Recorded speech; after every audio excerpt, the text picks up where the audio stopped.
Season 7 of the Clone Wars comes out soon, guys. So very soon. But with the final season drawing ever closer, it begs the question if only a single season can cover so many wonderful plot lines that there's yet to feature. Unfortunately, the narrative of Voss, Ventress, and so many other stories are covered already in comics or novels, and for that very reason, they are not being translated into a Season 7 episode. But there are still so many plot lines and questions to cover. In today's video, we will cover 3 plot lines that Season 7 of the Clone Wars needs to cover. Number 3. The removal of Rex, Wolf, and Gregor's inhibitor chips. In Rebels, we see that these clones had their chips removed, but we do not get any detailed specific information as to how. Season 6 of the Clone Wars spent a very good amount of its screen time unveiling the insidious plan that was the inhibitor chips that forced the clones to execute Order 66.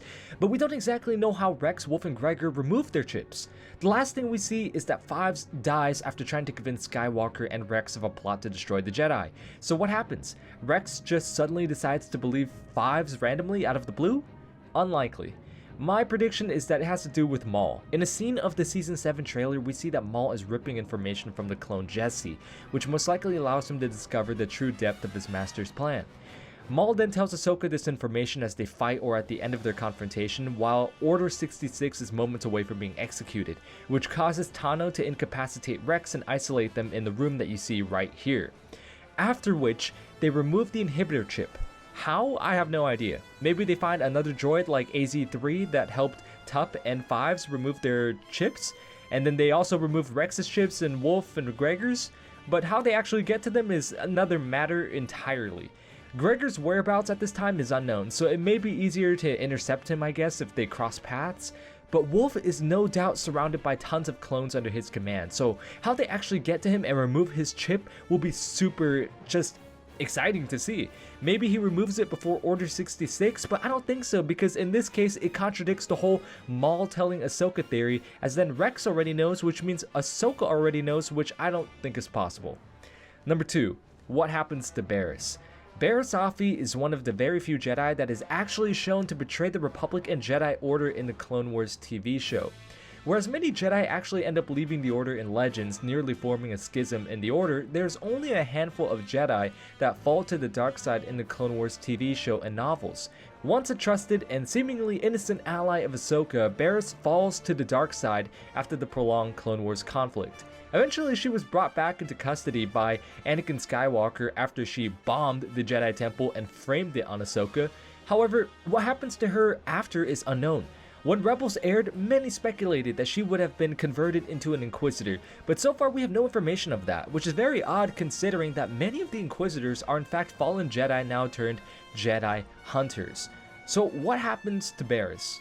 Well, in Rebels we know that Luminara was captured, killed, her remains kept as bait for other Jedi to be lured to their deaths. So if something so insidious happened to her master, can something similar have happened with Barriss? I don't think her remains would have been kept since, I don't know any Jedi that would probably be drawn to someone who would try to blow up their temple while they were there, but it's kind of weird to think that Palpatine would have ordered the death of Barriss rather than incorporate her into the ranks of the Empire, especially since she already turned to the dark side before Order 66. Number 1. The invasion of Coruscant. The invasion of Coruscant is such an absolute iconic moment in the original Clone Wars that gives you a perfect catch-up to what happens in the beginning of Revenge of the Sith. The invasion was one of the most ballsy and insane planetary attacks conducted by the Separatists, with another notable one being Kamino. In Legends, the reason why this happens is actually because Palpatine was being hounded by the Jedi, and they were actually moments away from exposing him as Darth Sidious, but right before this happens, Palpatine tells the Separatists to invade, unleashing the chaotic events of the animated show where Grievous arrived on the ground himself, dispatches Jedi and clone alike, and captures Palpatine in one of the most daring and epic abductions in Star Wars history. Portraying this arc in the show would not only give Grievous an actual chance to show his competence, because he isn't really that competent compared to his 2003 counterpart, as well as also being able to show Yoda and Windu in action, and God knows that I want to see more of them. I love Obi-Wan and Anakin, I love him a lot, but sometimes I want to see the other Jedi at work. Also, to reiterate, In Legends, we know why the events of Episode 3 occurs, because the Jedi were mere seconds away from exposing Palpatine as the Sith Lord. But in canon, we have no reason as to why Episode 3 happens. To build on this, the Citadel arc involving Tarkin and Peel's information about the Nexus route is a cliffhanger. It is never followed up, but we do know that the information is absolutely critical in either the Republic or the CIS to infiltrate each other's space territories easily and effectively.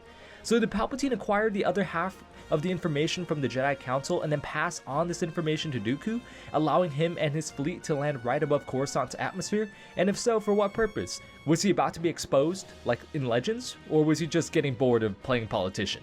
Hopefully we find out very, very soon. Thanks so much for watching, guys. If you did enjoy the video, be sure to hit the like and subscribe button, as more content is coming in the future. Unfortunately, I am currently in the midst of college work, but I absolutely love Star Wars and I love YouTube, so I'll keep these videos coming whenever I can. Once again, guys, this is Crucial, and until next time everyone, I will see you all later.